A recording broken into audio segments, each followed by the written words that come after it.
This is Husein and Javid. we're going to talk about a documentary that's called Mark Zuckerberg, Building the Facebook Empire. And this documentary gives the viewer a chance to take part of a spectacular journey that follows the life of Mark Zuckerberg, who is the founder and CEO of Facebook. The documentary shows the viewer how determined Zuckerberg was when he first launched Facebook back in 2004. We can also see rare footage of Zuckerberg in 2005 in Facebook's first corporate headquarters.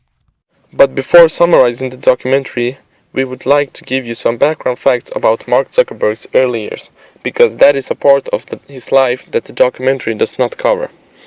Zuckerberg was born in 1984 in White Plains, New York. He is the son of dentist Edward Zuckerberg and psychiatrist Karen Kempner. He and his three sisters, Randy, Donna, and Ariel, were brought up in Dobbs Ferry, New York, a small Westchester country village about 21 miles north of Midtown Manhattan. Zuckerberg was raised Jewish and had his bar mitzvah when he turned 13. Afterwards, he became an atheist. At Ardsley High School, Zuckerberg excelled in classes.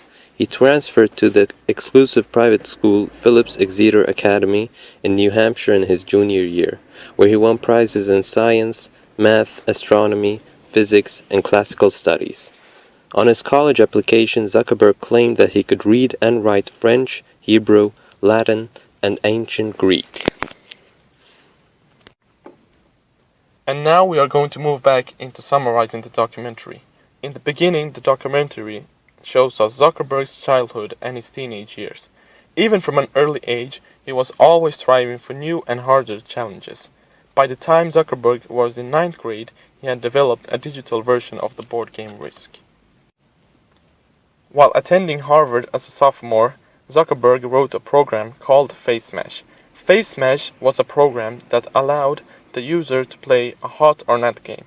It allowed the user to compare student pictures side by side and let them decide on who was hot or not.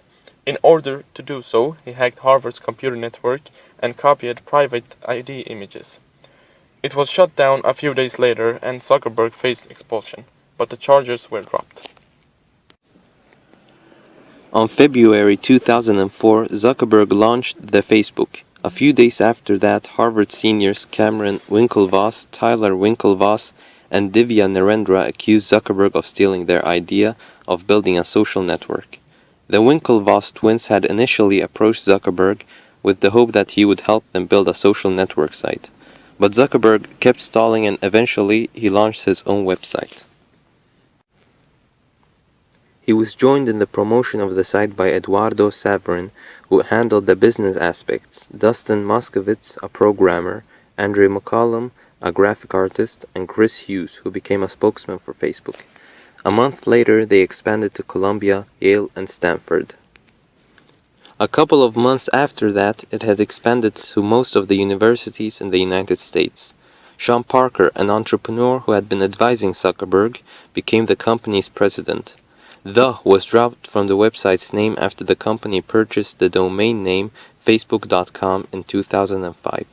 However, in 2005, Sean Parker was pressured by Facebook investors to resign as CEO due to the drug-related incident.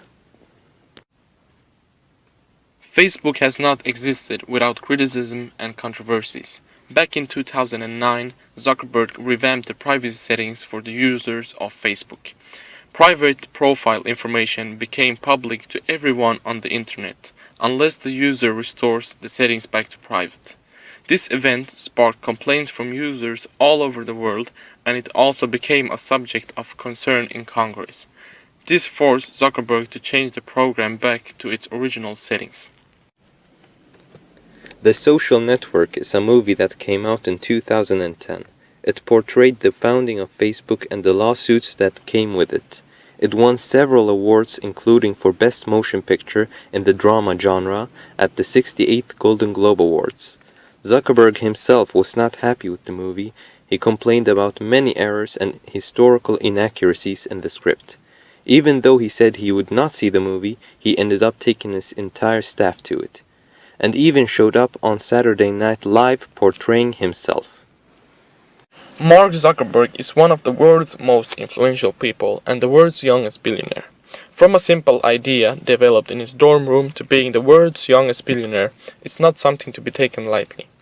Even though Facebook gets criticism about different matters, it is still one of the world's most visited websites, and it keeps on getting bigger every day. He did not sell the site to anyone, even though he got very generous offers, and that decision is the best one that he made. And that was everything we had to say about the documentary. So thank you for listening and have a good day. See you next time!